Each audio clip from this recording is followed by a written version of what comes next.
अल्लाहुम्मा सल्लि अला मुहम्मदिन व अला आलि मुहम्मदिन व बारिक वसल्लम। मोहतरम नाज़रीन व सामीन अस्सलामु अलैकुम।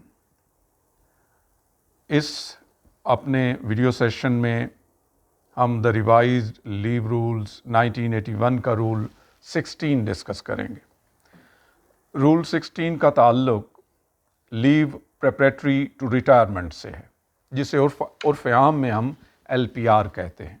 LPR वो छुट्टी होती है जो हम अपनी date of retirement, effective date of retirement, जिस डेट को हमने रिटायर होना है उससे एक साल पहले अवेल करते हैं, उसको हम LPR leave preparatory to retirement कहते हैं। वैसे मेरे नज़दीक इसको लीव प्रीसीडिंग रिटायरमेंट भी आप कह सकते हैं कि रिटायरमेंट की डेट से पहले की छुट्टी। ये कितनी है? ये 365 दिन है, 365 डेज मीन्स एक पूरा साल। ये LPR के तौर पे कोई भी गवर्नमेंट मुलाजिम अवेल कर सकता है। अब अवेल करने का मतलब ये है कि अगर उसके पास उसके लीव अकाउंट में अर्न लीव 365 दिन पड़ी है तो वो अवेल कर सकता है, क्योंकि LPR लीव अकाउंट से अवेल की जाती है, ये एक्स्ट्रा फेवर नहीं है। और अगर उसके अकाउंट में 365 डेज से कम लीव पड़ी है तो वो फिर कम ही अप्लाई कर सकता है, और अगर 365 डेज से ज़्यादा पड़ी है तो वो ज़्यादा वाली छुट्टी जो है वो अवेल नहीं कर सकता, क्योंकि मैक्सिमम लिमिट LPR की 365 डेज रख दी गई। अब ये मर्जी है गवर्नमेंट सर्वेंट की और सिविल सर्वेंट की जो रिटायर हो रहा है, अगर वो इसको हाफ पे लेना चाहता है तो हाफ पे ले ले, फुल पे लेना चाहता है तो फुल पे ले ले। अब ये तो है उसकी हद तक, गवर्नमेंट मुलाजिम की हद तक के उसकी कंसीडरेशन है, मैंने छुट्टी लेनी है या नहीं लेनी। अगर छुट्टी लेनी है तो 365 दिन वो अप्लाई करेगा और अथॉरिटी उसको छुट्टी ग्रांट करेगी। अगर नहीं करेगी तो हम आगे डिस्कस करते हैं। पहली बात, गवर्नमेंट एम्प्लॉय अप्लाई ही नहीं करता है तो क्या होगा? क्या उसको छुट्टी लेना मस्ट है? ऐसा नहीं है। पहले ये था रूल्स में, लीव रूल्स के अंदर ये चीज़ मौजूद थी कि अगर वो LPR की फैसिलिटी जो गवर्नमेंट ने उसको दी है उसको अवेल नहीं करता तो वो 180 डेज की इनकैशमेंट ले सकता था, यानी 365 दिन छुट्टी की जगह उसको 180 दिन की तनख्वाह मिल जाती थी। और ये एक मकसद क्या है इस छुट्टी के रखने का, एक साल रखने का? मकसद ये है कि जो गवर्नमेंट मुलाजिम रिटायर हो रहा है, रिटायरमेंट की डेट से पहले एक साल के अंदर वो अपनी एडजस्टमेंट सोसाइटी में कर ले। उसने जो काम करने हैं, कहीं घर बनाना है, कोई बिजनेस शुरू करना है, कोई अपने लिए काम ढूंढना है, तो एक साल पहले अपने लिए, अपने बच्चों के लिए एक सेटलमेंट कर ले, ताकि डेट ऑफ रिटायरमेंट के बाद जब वो घर में होगा तो उसको अपनी मुआशी और मुआशरती मसाइल पेश ना आए, अगर आए तो उनको आसानी से वो टैकल कर सके। तो अगर वो मुलाजिम नहीं अप्लाई करता LPR तो डेफिनेटली उसको छुट्टी नहीं मिलेगी, लेकिन उसके इवज उसको कैश कंपनसेशन मिलेगी। जो पहले 180 डेज मिलती थी, अब रूल 17 ये कहता है कि उसको 365 डेज मिलेगी। Rule 17 the revise leave rules 1981 का ये कहता है कि उसको इनकैशमेंट ऑफ रिफ्यूज लीव मिलेगी। अब यहाँ पे दो चीज़ें आ गई। एक तो वो सूरत कि वो खुद से अप्लाई नहीं कर रहा, नंबर 2 अथॉरिटी उसको छुट्टी नहीं देना चाहती।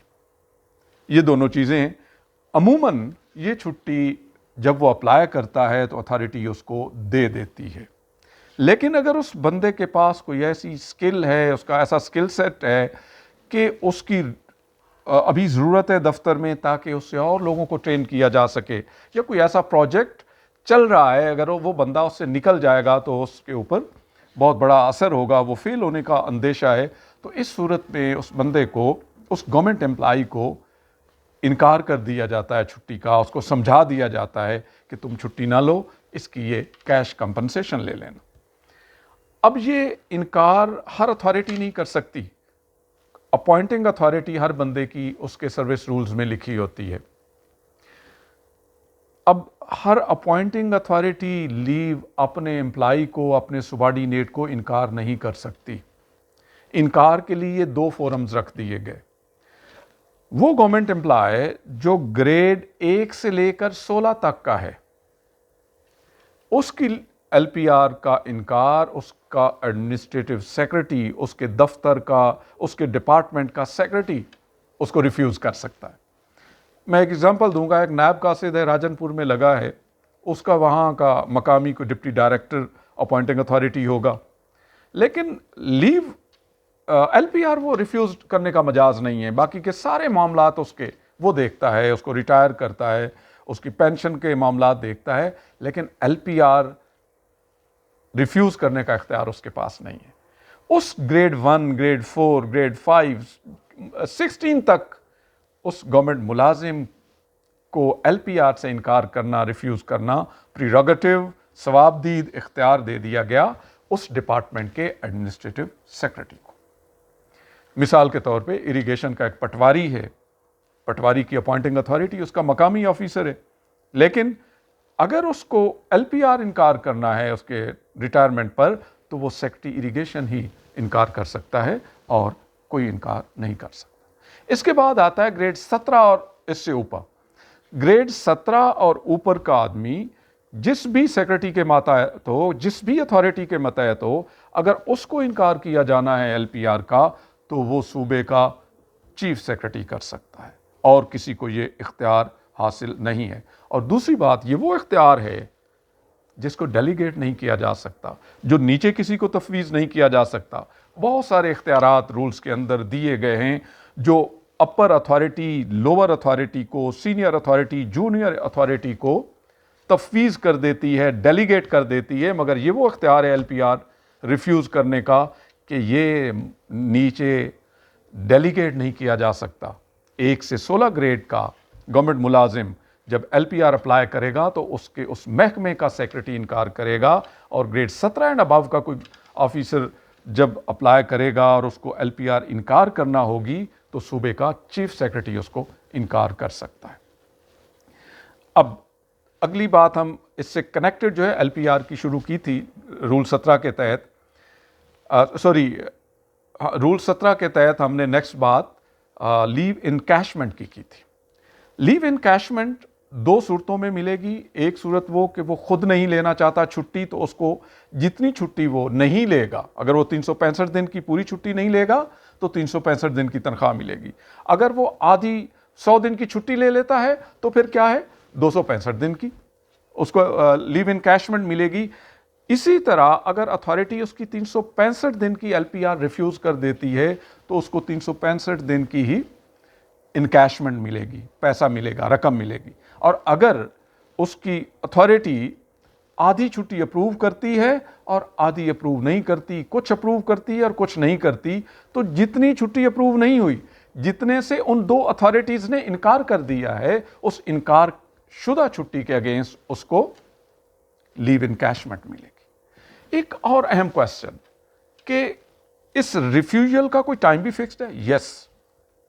अगर एक अथॉरिटी, एक डिप्टी एजुकेशन ऑफिसर किसी भी तहसील में, वो अपने पीटीसी एम्प्लॉय को एलपीआर रिफ्यूज़ करना चाहता है, तो उसके लिए ये नहीं है कि आखिरी दिन वो रिफ्यूज़ कर दे, उसको वो केस भेजना है अपने सेक्रेटरी को, सेक्रेटरी स्कूल्स एजुकेशन को, और सेक्रेटरी स्कूल एजुकेशन के पास वो केस 3 माह पहले आना चाहिए जिस दिन बंदे ने रिटायर होना है। गोया रिटायरमेंट से 3 माह पहले उसके पास आना चाहिए।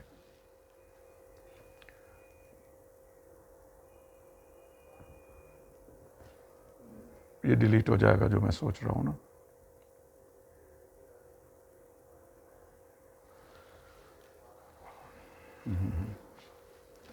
तो ये रेफरेंस जो है रिफ्यूअल का, अगर एडमिनिस्ट्रेटिव सेक्रेटरी को भेजना है या चीफ सेक्रेटरी को भेजना है, तो जिस दिन उसकी एलपीआर शुरू होनी है, उसकी एलपीआर की शुरू की डेट से 3 माह पहले सेक्रेटरी या चीफ सेक्रेटरी, जो भी मुतलका है इस मामले में, उसकी टेबल पे पहुंचना ज़रूरी है। ये नहीं है कि एक हफ़्ता 10 दिन 2 दिन पहले उनकी टेबल पे पहुंचे। रूल्स ये कहते हैं कि उसकी इफ़ेक्टिव डेट ऑफ LPR जहाँ से उसने अप्लाई किया है 3 माह पहले वहाँ ये केस मुतलका अथॉरिटीज़, रिफ्यूजिंग अथॉरिटीज़ की टेबल पे पहुंच जाए। तो इस तरह आज हमने LPR को और इनकैशमेंट ऑफ रिफ्यूज्ड लीव को डिस्कस किया। अगर कोई इस जुमन में क्वेश्चन निकलता हो आपके जहन में तो कमेंट्स के कॉलम में जाके आप अपना क्वेश्चन लिखिए, इंशाल्लाह उसका आपको जवाब दिया जाएगा। आपका बहुत बहुत शुक्रिया। अल्लाह हाफिज़।